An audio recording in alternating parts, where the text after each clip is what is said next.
तो स्वागत है हमारे YouTube चैनल में। आज हम डीएलएड के जीके के 20 क्वेश्चंस को देखेंगे। इससे पहले हमने 20 और 20 मिला के कितने क्वेश्चंस को देखा है? 40 क्वेश्चंस को, और उससे अब आगे के क्वेश्चंस को देखेंगे। चलिए शुरू करते हैं। पहला क्वेश्चन है, 19वीं शताब्दी के उत्तरार्ध में नव हिंदूवाद के सर्वश्रेष्ठ प्रतिनिधि थे। जितने भी नव हिंदूवाद के उत्तरार्ध में जो भी भूमिका है उसमें सर्वश्रेष्ठ सबसे अच्छे नेता कौन थे? तो इसके ऑप्शंस है रामकृष्ण परमहंस, स्वामी विवेकानंद, बंकिम चंद्र चट्टोपाध्याय, राजा राम मोहन राय। तो इसका राइट ऑप्शन है Swami Vivekananda, option number B. देखिए, स्वामी विवेकानंद ने 19वीं शताब्दी के उत्तरार्ध में समग्र भारत का भ्रमण कर भारत की आध्यात्मिक श्रेष्ठता को रेखांकित किया। 19वीं शताब्दी में किसने पूरे भारत का भ्रमण किया था? तो स्वामी विवेकानंद ने पूरे भारत का भ्रमण किया, घूमकर उसको क्या चीज से रेखांकित किया? उसके आध्यात्मिक श्रेष्ठता से रेखांकित किया। उन्होंने 1896 ईस्वी में कलकत्ता के बेलूर मठ में रामकृष्ण मिशन की स्थापना करके वेदांत और रामकृष्ण परमहंस के आदर्शों को सुव्यवस्थित किया। अब ये भी क्वेश्चन आ सकता है, रामकृष्ण मिशन की स्थापना किसने की? रामकृष्ण मिशन की स्थापना किसने की? स्वामी विवेकानंद ने। उन्होंने 1893 ईस्वी में शिकागो में संपन्न विश्व धर्म सम्मेलन को संबोधित करके हिंदू धर्म की अद्भुत व्याख्या प्रस्तुत की। यही तो पूछा गया है, हिंदूवाद के सर्वश्रेष्ठ पद किसने हिंदू के धर्म को अधिक बढ़ावा दिया? तो कौन थे? स्वामी विवेकानंद। अब चलिए अगला क्वेश्चन से देखते हैं। होम रूल आंदोलन के स्वतंत्रता संग्राम में एक नए चरण के आरंभ का घोतक था, क्योंकि अब जो होम रूल आंदोलन हुआ था वो स्वतंत्रता संग्राम में महत्वपूर्ण था। क्योंकि इसका अब देखिए, जो भी होम रूल आंदोलन हुआ था वो भारत के स्वतंत्रता संग्राम के चरण में न्यू घोतक क्यों था? उसने देश के लिए क्या किया था? तो इसके ऑप्शन है, इसने देश के सामने स्वशासन की ठोस योजना रखी, आंदोलन का नेतृत्व गांधी जी के हाथ में आ गया, हिंदू और मुसलमानों ने एक संयुक्त संघर्ष प्रारंभ हुआ, इसने अतिवादी और उदारवादियों के बीच मूल पूर्ण मेल स्थापित किया। तो इसका राइट ऑप्शन है ऑप्शन नंबर ए। इसने स्वशासन की एक ठोस योजना रखी। इसका ऑप्शन नंबर ए है, इसने देश के स्वशासन की एक ठोस योजना रखी है। अब कैसे? जो होम रूल आंदोलन हुआ था उसमें क्या हुआ था? होम रूल आंदोलन के अंतर्गत क्या हुआ था? देश के सामने, देश में जो भी कानून बनेगा उसमें भागीदारिता भारतीयों की भी रहनी चाहिए। तो होम रूल आंदोलन का उद्देश्य यह था कि ब्रिटिश साम्राज्य के अधीन रहते हुए संवैधानिक तरीकों से स्वशासन को प्राप्त करना। मतलब हमारे पे अंग्रेज शासन करेंगे लेकिन वो उस तरीके से शासन नहीं करेंगे जो हम लोग को कोई अधिकार न दे। वो लोग भी शासन करेंगे और हम लोग भी अपना कर्तव्य जानेंगे, हम लोग के भी देश में क्या रिस्पॉन्सिबिलिटी है वो सब जानेंगे। इसके प्रमुख नेता थे बाल गंगाधर तिलक एवं श्रीमती एनी बेसेंट। बाल गंगाधर तिलक के स्वशासन की प्राप्ति होती मार्च 1916 में पुणे में होम रूल लीग की स्थापना हुई। इसके 6 महीने बाद सितंबर 1916 को एनी बेसेंट ने मद्रास में होम रूल की स्थापना की थी। अब तब समझ गए होम रूल आंदोलन का मुख्य उद्देश्य क्या था? इसमें देश के सामने स्वशासन की एक ठोस योजना। इसने क्या किया? ब्रिटिश भले अंग्रेज हम पे शासन करेंगे लेकिन हम लोग भी अपने कर्तव्य को जानेंगे, हम लोग को क्या काम है वो अपना समझेंगे। और होम रूल की स्थापना करने में कौन कौन जो नेता थे वो उपयोगी थे? तो बाल गंगाधर तिलक और श्रीमती एनी बेसेंट। बाल गंगाधर तिलक ने मार्च 1916 में कहा होम रूल की स्थापना की? तो पुणे में। और वहीं 6 महीने बाद श्रीमती एनी बेसेंट ने सितंबर 1916 में मद्रास में होम रूल लीग की आंदोलन की शुरुआत की। अब तीसरा क्वेश्चन देखते हैं। गदर पार्टी की स्थापना किस वर्ष हुई थी? इसके ऑप्शंस है 1907 में, 1913 में, 1917 में, 1920 में। तो इसका राइट ऑप्शन है ऑप्शन नंबर बी, 1913 में। गदर पार्टी की स्थापना किस वर्ष हुई? 1913 में। 1913 में अनेक भारतीयों ने लाला हरदयाल के नेतृत्व में सैन फ्रांसिस्को अमेरिका में गदर पार्टी की स्थापना हुई। अब ये भी पूछा जा सकता है गदर पार्टी की स्थापना कब हुई? ये तो हो गया 1913 में। कहाँ हुई? तो अमेरिका में। और किसके नेतृत्व में हुई? तो लाला हरदयाल के नेतृत्व में हुई। इस संगठन ने युगांतर प्रेस की स्थापना की। 1 नवंबर 1913 से गदर नामक साप्ताहिक, बाद में मासिक पत्र का प्रकाशन हुआ। अब उसके बाद पूछेगा गदर नामक साप्ताहिक पत्र था, जो गदर पेपर था, उसका शुरुआत कब से हुआ? तो 1 नवंबर 1913 से इसका प्रकाशन हुआ। यह समाचार पत्र हिंदी, हिंदी भाषा में आया, फिर गुरुमुखी भाषा में आया, उसके बाद उर्दू में आया, उसके बाद गुजराती भाषा में आया।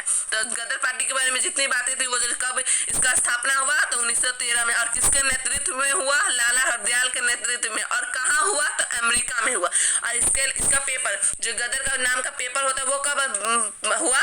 तो 1 नवंबर 1913 को, 1 नवंबर 1913 को। और किस किस भाषा में यह पेपर छपने लगा? तो हिंदी में, गुरुमुखी में, उर्दू में एवं गुजराती भाषा में। अब चलिए अगला क्वेश्चन देखते हैं। क्वेश्चन नंबर 4, करो या मरो का नारा किससे संबंधित है? तो इसके ऑप्शन है लाला लाजपत राय, महात्मा गांधी, बाल गंगाधर तिलक और सुभाष चंद्र बोस। तो इसका राइट ऑप्शन है option number B, Mahatma Gandhi. Mahatma Gandhi. तो इसका राइट ऑप्शन है ऑप्शन नंबर बी, महात्मा। अब करो या मरो का नारा, ये नारा सभी लोग सुने होंगे, करो या मरो का नारा। ये नारा महात्मा गांधी ने दिया। अब कब दिया था? भारत छोड़ो आंदोलन पे, जब हमारा देश गुलाम था तब महात्मा गांधी ने कहा था भारत छोड़ो आंदोलन में इसी नारे को दिया गया था, करो या मर, करो करो नहीं तो मर जाओ, लेकिन ऐसा आजादी लेनी है, यही बात महात्मा गांधी बोले थे। तो अगस्त 1942 को मुंबई स्थित ऐतिहासिक ग्वालियर टैंक मैदान में कांग्रेस की बैठक शुरू हुई और 8 अगस्त 1942 को कांग्रेस कार्य समिति ने गांधी जी द्वारा प्रस्तुत अंग्रेजों भारत छोड़ो संबंधी प्रसिद्ध प्रस्ताव स्वीकार कर लिया। 9 अगस्त 1942 को अंग्रेजों भारत छोड़ो आंदोलन शुरू हो गया। अब बोलेगा अंग्रेजों भारत छोड़ो आंदोलन कब शुरू हुआ? तो 9 अगस्त 1942 को। और इस आंदोलन के मुख्य नेता कौन थे? तो महात्मा गांधी। इसी आंदोलन के क्रम में गांधी जी ने करो या मरो का नारा दिया था। अब पूछेगा, ये भी पूछ सकता है, करो या मरो का नारा किस आंदोलन में दिया गया था? तो अंग्रेजों भारत छोड़ो आंदोलन में करो या मरो का नारा दिया गया था। अब चलिए अगला क्वेश्चन देखते हैं। अगला क्वेश्चन है क्वेश्चन नंबर 5, नोआखली काल में महात्मा गांधी के सचिव कौन थे? नोआखली काल में महात्मा गांधी के सचिव कौन थे? तो इसके ऑप्शंस है निर्मल कुमार बोस, महादेव देसाई, प्यारे लाल, वल्लभ भाई पटेल। तो इसका राइट ऑप्शन है ऑप्शन नंबर सी, प्यारे लाल। इसका ऑप्शन है, आंसर है प्यारे लाल। एक मिनट। अब नोआखली काल में महात्मा गांधी के सचिव प्यारे लाल थे। प्यारे लाल ने गांधी जी के दांडी मार्च में महत्वपूर्ण भूमिका निभाई। जब महात्मा गांधी ने दांडी यात्रा शुरू की थी, दांडी यात्रा में क्या हुआ था? नमक सत्याग्रह का कानून तोड़ा गया था। हम लोग अंग्रेज से नमक नहीं लेंगे, अपना नमक खुद बनाएंगे। तो कहाँ समुद्र से नमक निकाला था, वही दांडी यात्रा में।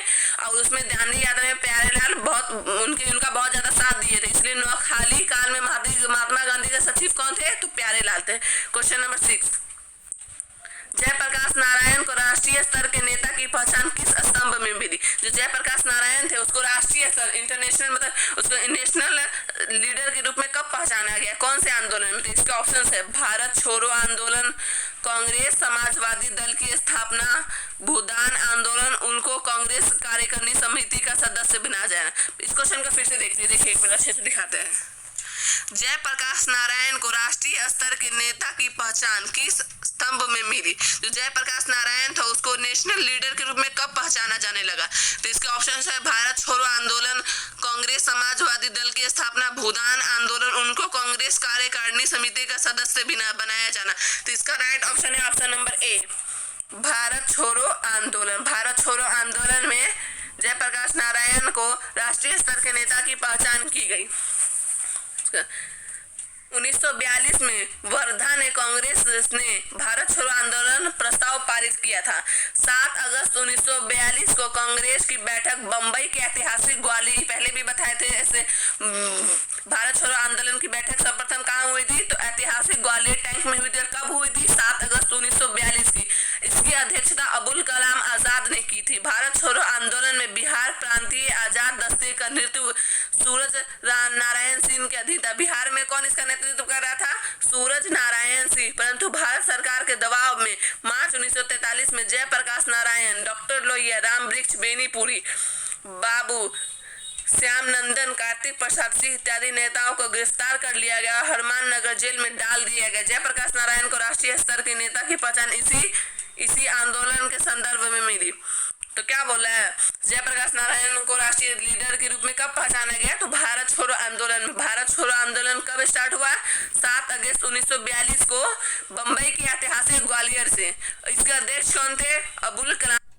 आजाद। और इसको भारत छोड़ो आंदोलन को हमारे बिहार में इसका कौन नेतृत्व कर रहा था? तो सूरज नारायण सिंह इसका नेतृत्व कर रहा था। परंतु भारत सरकार के दबाव में मई 1943 में जयप्रकाश नारायण को और डॉक्टर लोहिया को, राम वृक्ष बेनीपुरी को, बाबू श्याम नंदन को, कार्तिक प्रसाद सिंह को इत्यादि को क्या कर लिया गया? इसको गिरफ्तार करके कौन से जेल में भेजा गया था? हनुमान नगर जेल में डाल दिया गया। तो अब ये भी पूछ सकता है, जब भारत छोड़ो आंदोलन हो रहा तो जिस नेताओं को गिरफ्तार किया गया इसको किस जेल में भेजा गया? तो हनुमान नगर जेल में। और कौन कौन नेता थे इसमें? तो इसमें जयप्रकाश नारायण, डॉक्टर लोहिया, राम वृक्ष बेनीपुरी, बाबू श्याम नंदन, कार्तिक प्रसाद सिंह इत्यादि नेता थे। अब चलिए अगला क्वेश्चन देखते हैं। ऑप्शन नंबर 7, क्वेश्चन नंबर 7 स्वतंत्र भारत का अंतिम गवर्नर जनरल था। स्वतंत्र भारत का स्वतंत्र भारत होने से पहले कौन उसका अंतिम गवर्नर जनरल था? तो इसका ऑप्शन है लॉर्ड माउंटबेटन, सी राजगोपालाचारी, डॉक्टर राजेंद्र प्रसाद, उपयुक्त में से कोई नहीं थी। क्वेश्चन पहले भी बताए गए थे। इसका राइट ऑप्शन होगा सी राज। इसका ऑप्शन होगा बी। एक मिनट,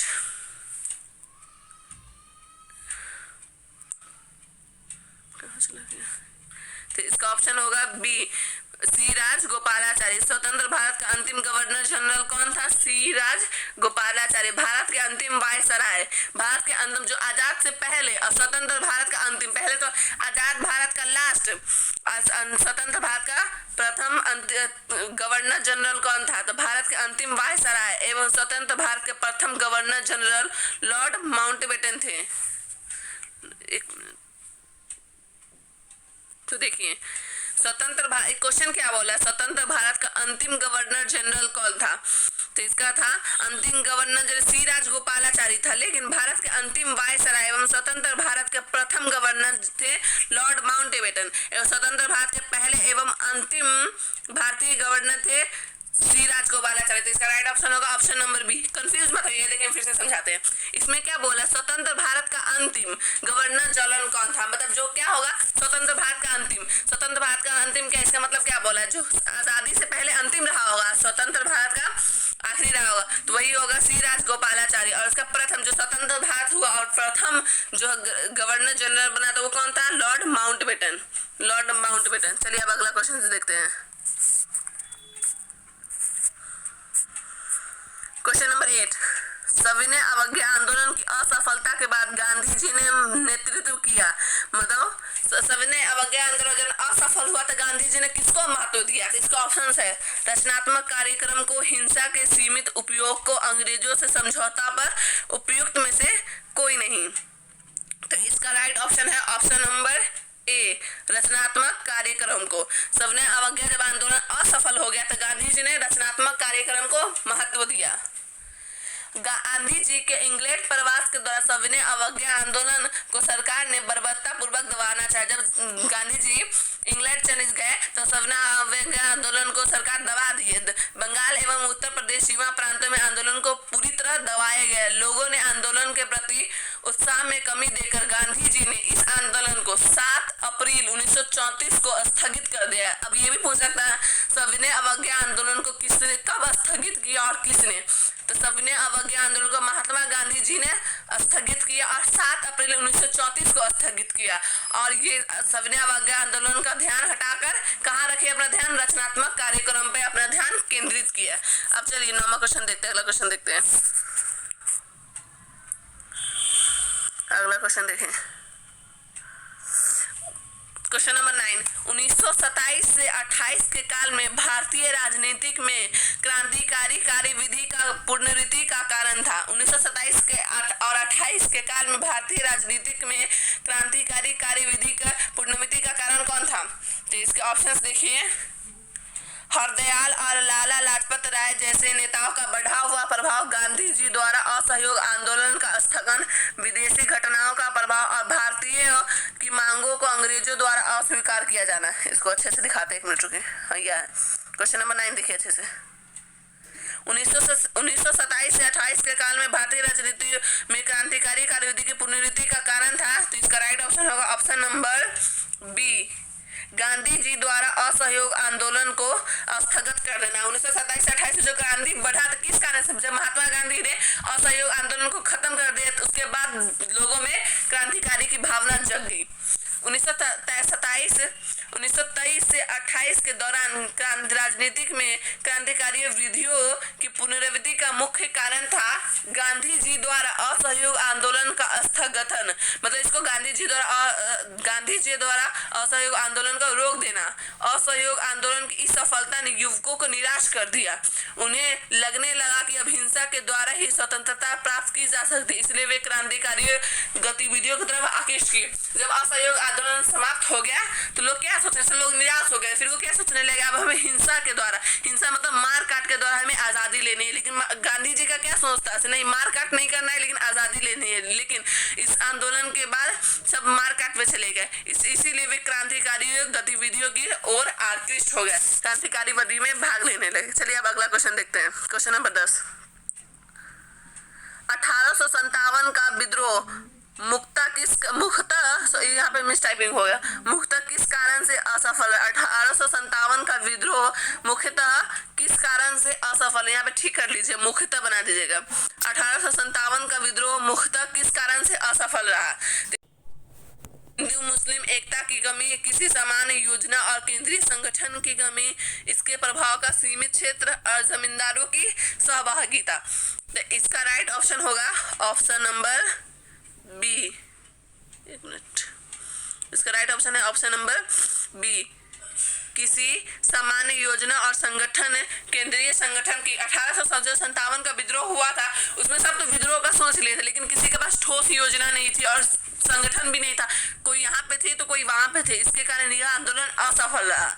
1856 में अंग्रेजों ने पुरानी बंदूक ब्राउन बेस के स्थान पर नई एनफील्ड राइफल का प्रयोग करने का निर्णय लिया। 1856 में अंग्रेज ने पुरानी बंदूक ब्राउन बेस के स्थान पर किसका उपयोग करने का निर्णय लिया, एनफील्ड राइफल का प्रयोग करने का। इसके लिए जो कारतूस बनाया गया उन्हें राइफल में भरने से पहले मुंह से खोलना पड़ता था। अब ये भी जरूरी है, 1857 का विद्रोह क्यों हुआ था, तो क्यों हुआ था, वो जो सैनिक सब थे, वो जो सैनिक थे तो जो राइफल का प्रयोग करते तो मुंह में लगा के करना पड़ता था। वो जो राइफल बना था वो किससे बना था, सुअर की चर्बी से बना था, जिसके कारण यह आंदोलन है वो लोग बोल रहे थे नहीं हम इसको अपने मुंह में नहीं लगा सकते हैं। इसीलिए 1857 का विद्रोह कौन किया था, सिपाही लोग किए थे, सिपाही लोग ये विद्रोह किया था। 1857 का विद्रोह सिपाही विद्रोह था। इसमें एक बार फिर से देखते हैं इसको, राइफल को, हाँ, उसके लिए जो कारतूस बनाए गए उन्हें राइफल में भरने से पहले मुंह से खोलना पड़ता था। यही बात, इन कारतूसों में गाय और सुअर की चर्बी का प्रयोग किया गया था। यह चर्बी वाला कारतूस 1857 की क्रांति का प्रमुख कारण बना। 19 मार्च 1857 को मंगल पांडे नामक एक सैनिक ने बैरकपुर में गाय की चर्बी मिले कारतूसों को मुंह से काटने से स्पष्ट मना कर दिया। फलस्वरूप उसे गिरफ्तार कर 8 अप्रैल 1857 को फांसी दी गई। 1857 का मुख्यतः इसी कारण से असफल, क्योंकि किसी सामान्य योजना और केंद्रीय संगठन की कमी हो गई थी। लेकिन ये आंदोलन किस कारण मुख्य रूप से किसने किया था, सिपाही लोग ने किया था। और किस लिए, क्योंकि इसको मुंह से खोलना पड़ता था और इसमें के सुअर और गाय की चर्बी मिली हुई थी। और इसको सबसे पहले किसने मना किया लेने से, मंगल पांडे ने। सबसे पहले किसने, मंगल पांडे ने बैरकपुर में, कहा बैरकपुर में, और कब किया, 29 मार्च 1857 को यह मना किया और उनको कब फांसी दी गई, 8 अप्रैल 1857, उनको 9 दिन के बाद उनको फांसी दे दिया गया। चलिए अब अगला क्वेश्चन देखते हैं, क्वेश्चन नंबर 11। ये थोड़ा बड़ा क्वेश्चन है, इसको अच्छे से देखते हैं। क्वेश्चन नंबर, इसको तो थोड़ा बड़ा करना पड़ेगा, कैसे करें, एक सेकंड। ये पहले हम यहाँ पे देख लेते हैं। सूची 1 और सूची 2 से सम्मिलित कीजिए और सूचियों के नीचे दिए गए कूटों का प्रयोग करते हुए सही उत्तर का चयन कीजिए। अब देखिए सूची 1 दिया हुआ, इसको मिलान करना है सूची 2 से, वही मिलान करना है। पहले तो देखना है history of the freedom movement, इसके जो सूची 1 है उसको जिसका जो राइट ऑप्शन होगा सूची 2 वाले उससे मिलाना है, तो हम इसको मिलाते हैं, इसको लिख देते हैं। फर्स्ट का हो जाएगा the history of the freedom movement की स्थापना कौन किए थे, तो इसका होगा ताराचंद्र। एक मिनट, इसको लिख ही देते हैं। तो इसका राइट ऑप्शन होगा ऑप्शन नंबर ए, हाँ पहला, ठीक है। उसके बाद दूसरा the history of the freedom, पहले तो देख रहे थे the history of the freedom movement in India किसने किया था, तारा ताराचंद्र ने। History of the freedom movement in Bihar, Bihar किसने किया था? के दत्त ने, के दत्त ने। ABCDE, इसको एक मिनट, इसको यहाँ पे ए लिख लेते हैं, ठीक है, ए, इसको ए कर दीजिए।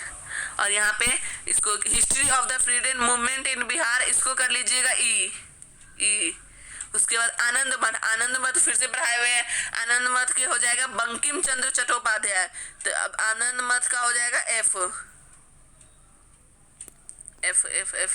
उसके बाद प्रिंसेप्स ऑफ जीसस, डी का होगा सी, राजा राम मोहन राय, तो डी का होगा सी। उसके बाद ओवर इंडियन मुसलमान का होगा WW हंटर, तो ई का हो जाएगा बी। इसको एक बार अच्छे से देखिए तो सब अपना मिला लेंगे, इसमें अच्छे से तो हो नहीं पा रहा है। चलिए अब अगला क्वेश्चन देखते हैं, फिर से हम इसको बोल देते हैं, एक बार अच्छे से समझ लीजिए, सुन लीजिए, फिर भी याद हो जाएगा। पहले तो सूची 1 में दिया हुआ है history of the freedom movement in Bihar, history of the freedom movement in Bihar. उसके बाद history of the freedom movement in India, Anand Math, precepts of Jesus, our Indian Musalman. अब हमको मिलाना है सूची 2 में। सूची 2 में क्या दिया हुआ है? ताराचंद्र, WW हंटर, राजा राम मोहन राय, फादर बुल्के, के दत्त और बंकिम चंद्र चटर्जी। तो पहला का होगा history of the freedom movement in India, तो इसका ए ही होगा, ताराचंद्र।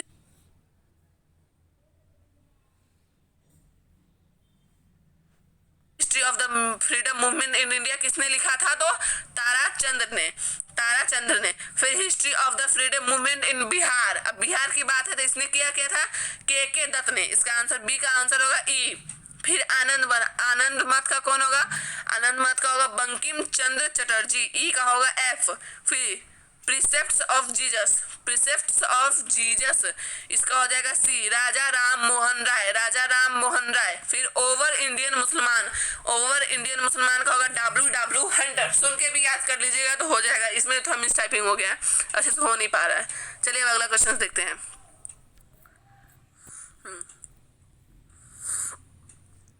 फिर से इसको देखते हैं। 1857 के विद्रोह में से बिहार का कौन सा भाग अप्रभावित रहा? जो 18 सिपाही जो विद्रोह हुआ था, 1857 का विद्रोह किस लिए हुआ था? सिपाही विद्रोह के कारण। इसका विद्रोह से भारत का कौन सा भाग प्रभावित रहा? तो इसका ऑप्शन दिया हुआ है, जो बिहार में जो 1857 के विद्रोह से बिहार का कौन सा भाग प्रभावित रहा? जो 1800 सैनिक विद्रोह हुआ था, उसमें बिहार का कौन सा भाग प्रभावित हुआ था? इसके ऑप्शन है दानापुर, पटना, आरा, मुजफ्फरपुर और मुंगेर। अब इसमें बताना है कौन सा, तो इसका राइट ऑप्शन होगा ऑप्शन नंबर बी, केवल 5। मतलब इसका कौन सा होगा? इसका सिर्फ मुंगेर ही भाग, बिहार का कौन सा भाग प्रभावित रहा? सिर्फ मुंगेर प्रभावित हुआ, तो इसका ऑप्शन होगा, आंसर होगा ऑप्शन नंबर बी, केवल 5। 1857 जो सिपाही विद्रोह हुआ था, उसमें बिहार का सिर्फ मुंगेर जिला था ना, वही प्रभावित हुआ था बहुत ज्यादा। अब चलिए अगला क्वेश्चन देखते हैं, क्वेश्चन नंबर 13। इसका तो इधर उधर हो गया, क्वेश्चन इधर पहले देख लेते क्या बोल रहा है। भारत छोड़ो आंदोलन से उत्पन्न दंगे किस क्षेत्र में अधिक व्यापक रहे? मतलब सबसे जो भारत छोड़ो आंदोलन हुआ था, किस क्षेत्र में सबसे ज्यादा फैला था? तो इसका ऑप्शन है किस राज्य में? तो बिहार में, बंगाल में, गुजरात में, संयुक्त प्रांत में। तो अब देखिए कौन होगा। भारत छोड़ो जो आंदोलन हुआ था, जो महात्मा गांधी के नेतृत्व किया था, और इसमें करो या मरो का नारा दिए थे। इस आंदोलन में जो दंगा हुआ था, सबसे अधिक किस राज्य में इसका हुआ था? तो इसका ऑप्शन है बिहार, बंगाल, गुजरात, संयुक्त प्रांत। ऑप्शन देखते हैं, 1 एवं 2, केवल 2 एवं 3, 1 एवं 4। तो इसका राइट ऑप्शन होगा डी, 1 एवं 4। अब 1 एवं 4 में देखते कौन का। 1 एवं 4 में बिहार और संयुक्त प्रांत, बिहार और संयुक्त प्रांत। एक मिनट, बिहार और संयुक्त प्रांत, ये दोनों में सबसे अधिक व्यापक रहा, बिहार एवं संयुक्त प्रांत, 1 और 4। तो इसका राइट ऑप्शन होगा 1 एवं 4, ऑप्शन नंबर डी। चलिए अब अगला क्वेश्चन देखते हैं। एक मिनट,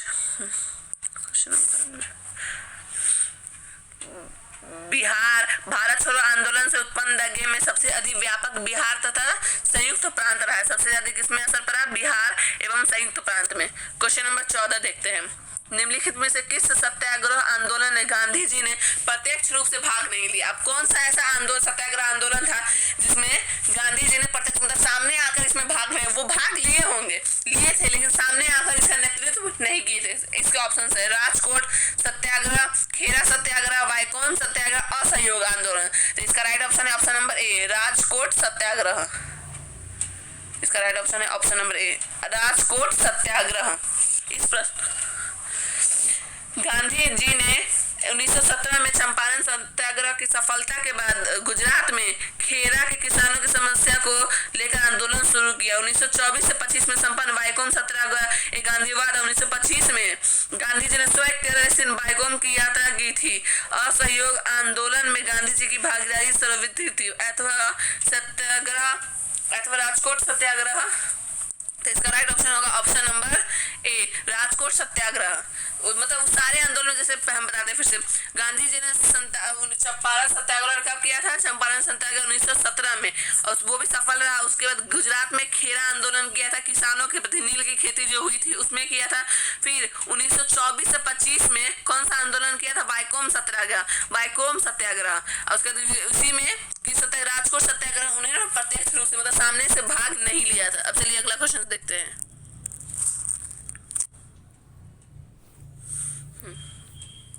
बारडोली सत्याग्रह का नेतृत्व किया, बारडोली सत्याग्रह का नेतृत्व किया। तो इसके ऑप्शन है महात्मा गांधी ने, वल्लभ भाई पटेल ने, मोरारजी देसाई ने, डॉक्टर राजेंद्र प्रसाद ने। तो इसका राइट ऑप्शन है ऑप्शन नंबर बी, वल्लभ भाई पटेल ने।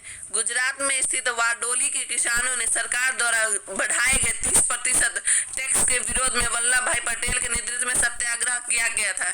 इसी सत्याग्रह के दौरान बारडोली की महिलाओं ने वल्लभ भाई पटेल को सरदार की उपाधि दी थी। बारडोली सत्याग्रह का नेतृत्व किसने किया? वल्लभ भाई पटेल। अब यह सत्याग्रह क्यों हुआ था? क्योंकि अंग्रेज सब है ना, जो किसान खेती कर रहे थे उसपे 30% कर बढ़ा दिए थे, मतलब 30% उस पर ज्यादा कर ले रहे थे। इसी सत्याग्रह के दौरान महिलाओं ने वल्लभ भाई पटेल को किसकी उपाधि दी थी? सरदार की उपाधि दी थी। चलिए अगला क्वेश्चन देखते हैं।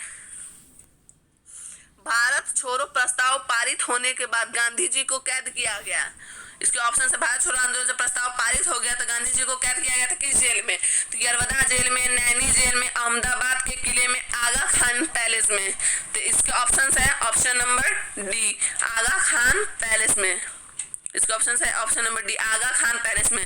भारत छोड़ो आंदोलन का प्रस्ताव कांग्रेस कमेटी द्वारा पारित किए जाने ही गांधी जी कस्तूरबा तथा महादेव देसाई को पुणे स्थित आगा खान जेल में महल में कैद कर लिया गया। जब ये पारित हो गया तो किस किस को कैद किया गया? गांधी जी को और उनकी पत्नी कस्तूरबा गांधी को और महादेव देसाई को। पुणे स्थित ये आगा खान पैलेस कहाँ स्थित है? पुणे में, वहीं इसको कैद कर लिया गया। अब चलिए अगला क्वेश्चन देखते हैं। द्वितीय गोलमेज सम्मेलन किस प्रश्न पर असफल रहा? जो द्वितीय गोलमेज सम्मेलन हुआ था किस प्रश्न पे असफल रहा? तो इसके ऑप्शन है सांप्रदायिक प्रतिनिधित्व, डोमिनियन स्टेट्स प्रदान करना, सत्ता हस्तांतरण की तिथि, सविनय अवज्ञा आंदोलन का हस्तांतरण। इसका राइट ऑप्शन है ऑप्शन नंबर ए, सांप्रदायिक प्रतिनिधित्व। इसका ऑप्शन है ऑप्शन नंबर ए, सांप्रदायिक प्रतिनिधित्व, सांप्रदायिक प्रतिनिधित्व। एक मिनट, सांप्रदायिक प्रतिनिधित्व। दूसरा गोलमेज सम्मेलन कब हुआ था? 7 सितंबर 1931 को हुआ था। द्वितीय गोलमेज सम्मेलन कब हुआ था? 7 सितंबर 1931 को हुआ था। महात्मा गांधी ने कांग्रेस के प्रतिनिधित्व के रूप में इसमें भाग लिया, परंतु यह सम्मेलन असफल क्यों रहा? सांप्रदायिक प्रतिनिधित्व के कारण। चलिए अगला क्वेश्चन देखते हैं। रॉलेट एक्ट का भारतीय राष्ट्रीय कांग्रेस ने विरोध किया क्योंकि इसका लक्ष्य था। रॉलेट एक्ट का विरोध किसने किया? भारतीय राष्ट्रीय कांग्रेस आईएनसी ने। भारतीय राष्ट्रीय कांग्रेस ने इसका विरोध क्यों किया? रॉलेट एक्ट किया था। इसका ऑप्शन है व्यक्तिगत स्वतंत्रता को समाप्त करना, भारतीय राष्ट्रीय कांग्रेस को प्रतिबंधित करना, सांप्रदायिक प्रतिनिधित्व को विस्तृत करना, देशद्रोह के आरोप में राष्ट्रीय नेताओं को बंदित बनाना। तो इसका राइट ऑप्शन है ऑप्शन नंबर ए, व्यक्तिगत स्वतंत्रता को समाप्त। रॉलेट एक्ट इसलिए हुआ था, इसमें व्यक्तिगत जो भी स्वतंत्रता होगा उस सबको समाप्त करना होगा।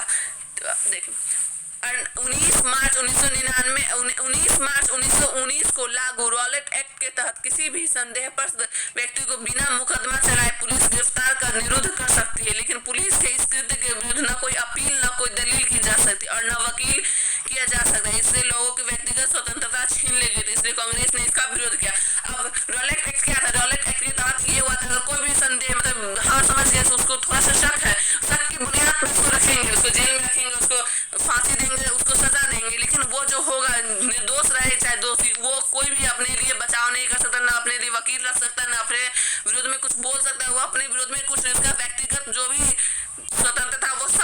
कर दिया गया रॉलेट एक्ट के तहत। इसलिए INC ने, भारतीय राष्ट्रीय कांग्रेस ने इसका विरोध किया था। चलिए अब अगला क्वेश्चन देखते हैं। स्वामी विवेकानंद ने रामकृष्ण मिशन की स्थापना किस वर्ष की? ये भी बताए हुए, पहले भी बताए थे। इसके ऑप्शन से देखिए, 1816 में, 1891 में, 1893 में, 1896 में। तो इसका राइट ऑप्शन है option number D, option number D, option number D. Swami Vivekananda ने रामकृष्ण मिशन की स्थापना किस वर्ष की थी? 1896 में। स्वामी विवेकानंद ने रामकृष्ण मठ की स्थापना 1896 में कलकत्ता में की थी। कलकत्ता में इसकी स्थापना की थी। चलिए अब अगला क्वेश्चन देखते हैं। क्वेश्चन नंबर 20, लास्ट क्वेश्चन है।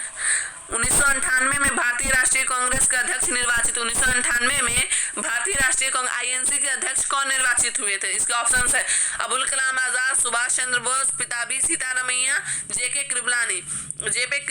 तो इसका राइट ऑप्शन है option number B, Subhash Chandra Bose. Option number B, Subhash Chandra Bose. 1998 ईस्वी में कांग्रेस के हरिपुरा अधिवेशन सुभाष चंद्र बोस को पहली बार अध्यक्ष बनाया गया था।